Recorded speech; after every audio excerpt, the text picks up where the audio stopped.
புனித ஜெரோல்டஸ்.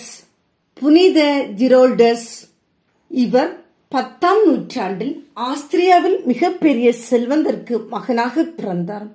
எனவே இவர் தனது சிறப்பான கல்வியால் தன் தந்தையிடம் இருந்த தனக்குரிய சொத்தை நிர்வகிப்பதிலும் திறமையாக செயல்பட்டார். ஆனால் இந்த வாழ்க்கை இவருக்கு ஒரு நிறைவே தரவில்லை.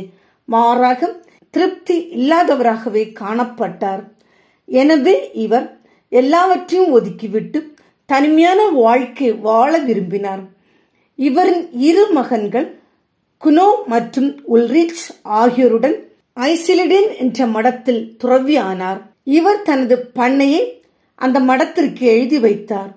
எனவே அந்நாட்டின் அரசர் இவருக்கு அந்நாட்டில் உள்ள ஒரு காட்டில் ஒரு நிலத்தை கொடுத்து ஆசிரம வாழ்வு வாழ இசைவு அளித்தார். இவருக்கும் அரசியலுக்கும் உள்ள தொடர்பு இவரை இந்த வாழ்வு வாழ மேற்கொண்டது.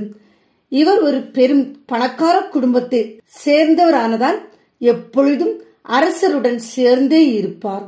ஆகவே எப்போதும் அரசருடன் இருந்து போர்க்காலங்களில் உதவியும் செய்வார்.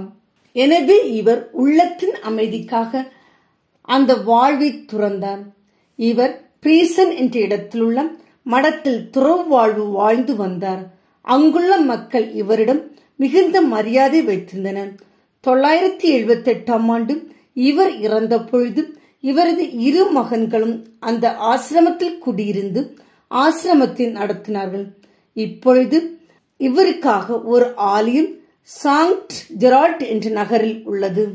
இறைவனுக்காக தனது ஆடம்பர வாழ்வை விட்டுவிட்டு துறவு வாழ்வை மேற்கொண்டு தனது ஜெபத்தால் இறை நிம்மதி அடைந்த இப்புனிதரின் வழியில் நாமும் உலக ஆடம்பர வாழ்வை விட்டுவிட்டு செல்வோம். அதன் வழியாக எல்லாம் வல்ல இறைவனின் இறை ஆசி நிறைவாய் பெறுவோம். புனித ஜெரோல்டஸ் எங்களுக்காக வேண்டிக் கொள்ளும்.